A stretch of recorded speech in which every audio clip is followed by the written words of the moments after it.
Welcome back to the deep dive. We're here again to really dig into the source material, pull out those key insights, and get them straight to you. Today, we are doing a deep dive, a real operational review, if you will, of Lucy Guo, co-founder of Scale AI. Now, she hit the headlines as the youngest self-made woman billionaire. At age 30, she's known for, helping power this whole AI revolution, labeling data for the big players like OpenAI, Meta, a college dropout who became this massive disruptor.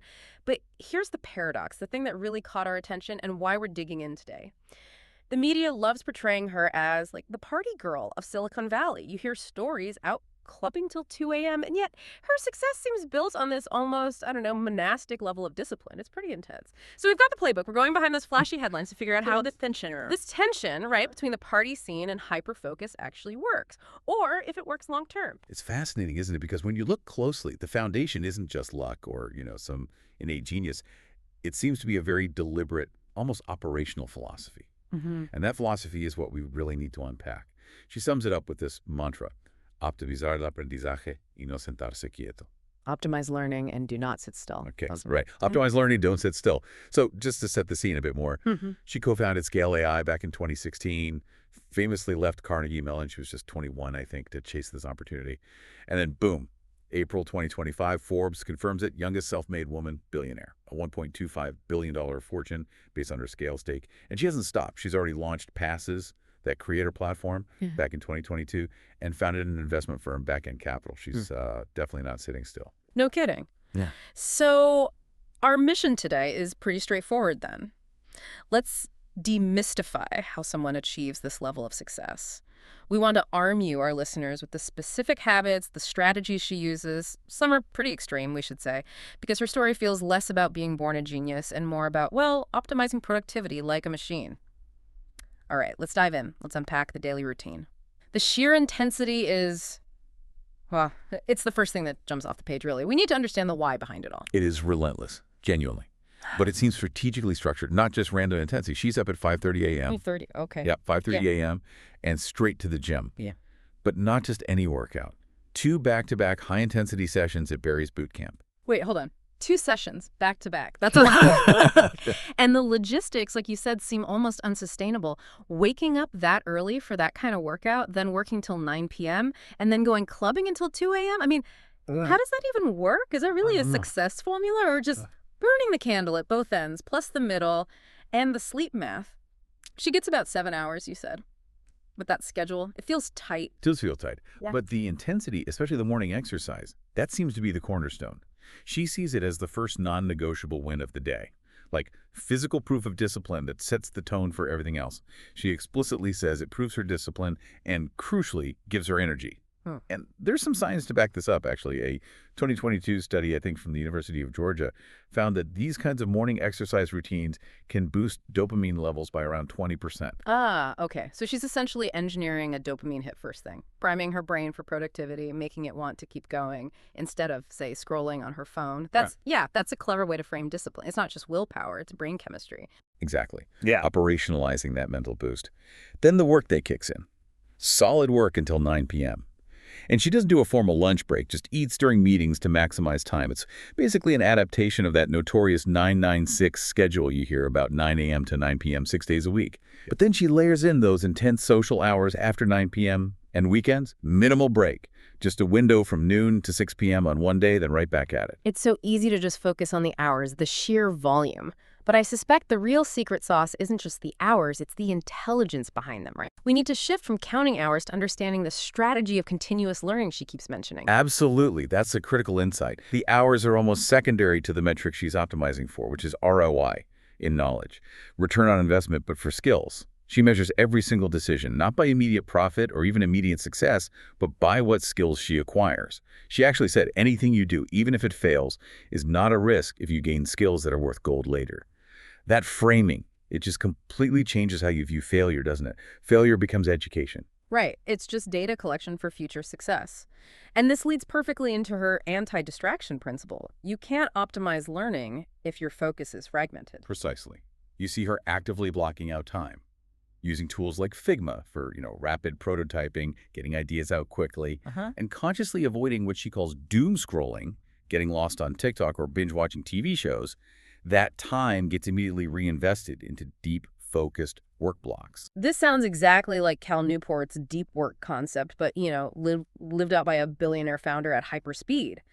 The source material we looked at even mentioned that these focused 90-minute blocks can increase information retention by something like 30%. So her discipline isn't just about grinding harder, it's about grinding smarter, operating at peak learning efficiency, consistently. Yes, it's all about reducing friction. Friction between an idea and actually doing it, making sure her mental energy isn't just leaking away on low-value stuff or decision fatigue about what to do next. Okay, let's pivot slightly to this idea of grit over genius, because this philosophy that learning minimizes risk seems really clear at the big turning points in her career, like leaving college at 21. That's a huge decision. Huge. But again, her reasoning seems incredibly calculated, almost cold. She figured university will always be there. This AI opportunity is once in a lifetime. Straightforward cost benefit, but prioritizing the unique opportunity. So she jumped into hackathons, total immersion. She felt she learned more in months than in years of classes. It was about the rate of learning. That's the definition of prioritizing skills over a traditional credential, isn't it? A very tactical approach to your own development. And you see that tactical approach getting sharper during her time at Snap. That's where she apparently picked up the mantra, ship fast. Yeah. Design something in 2 weeks, launch it even if it's buggy, and then iterate like crazy based on real user feedback. That speed, that bias for action, that grit seems like it was absolutely crucial for Scale AI. It allowed them to grow from just an idea to a unicorn so quickly, basically capturing the data labeling market just as AI started exploding. And what's really interesting is how she seems to bake this into her hiring, too. She looks for passion and perseverance, actively prioritizes grit over genius. Yeah, and this really resonates with broader research on success, particularly in demanding fields like startups. Yeah. You look at Angela Duckworth's work, Grit, from 2016. She suggests something like 70% of success in these tough environments comes down to pure tenacity, not just IQ points. Grow seems to live this and build her teams around it. Apparently, her teams are known for fixing critical bugs at, 2 a.m. Why? Because, as she puts it, impact motivates more than salary. So she's building a culture where the mission, the tangible impact, is the main driver, making sure the whole team shares that same not sitting still energy. It's infectious, presumably. It seems so. But, even with this intense, structured approach, things go wrong. Mistakes happen. She did share her biggest failure, which perhaps surprisingly wasn't a business decision but involved people, trusting toxic individuals who then tried to extort her when they were let go. It's a crack in the machine-like facade, maybe. A moment of real vulnerability. And what's really telling about that story is the lesson she took away. It wasn't stop trusting people or be less driven. It was about refining her process for building trust. Her advice was, be kind always, but do reference checks with friends, not just with LinkedIn. It's a reminder, isn't it? Even in hypergrowth tech, success still hinges on genuine human connection and, better vetting systems. Okay, let's try and boil this down. 3 core takeaways, maybe. The Guo keys that you, listening, could potentially apply, whether you're running a startup or just trying to level up in your job. Key 1 seems clear. Optimize learning as your main compass. Every decision, big or small, ask, what valuable skill am I gaining here? Forget the immediate outcome for a second. Focus on the learning ROI. Key 2. Embrace not sitting still. This intense routine, the exercise, the focus, it seems designed to eliminate excuses. 80% of them just vanish. And productivity research backs this up, right? McKinsey studies, others, they consistently show that these focused, intense work blocks yield way higher returns than just being busy all day. And key 3, cultivate grit, but pair it with kindness. Be relentless, absolutely, but also be, as she says, the cheerleader of everyone on your team. Tenacity gets you there, but collaboration makes it sustainable. Great summary. But we have to come back to that challenge we flagged earlier, sustainability. Because adopting a schedule this intense, it's going to create problems for most people.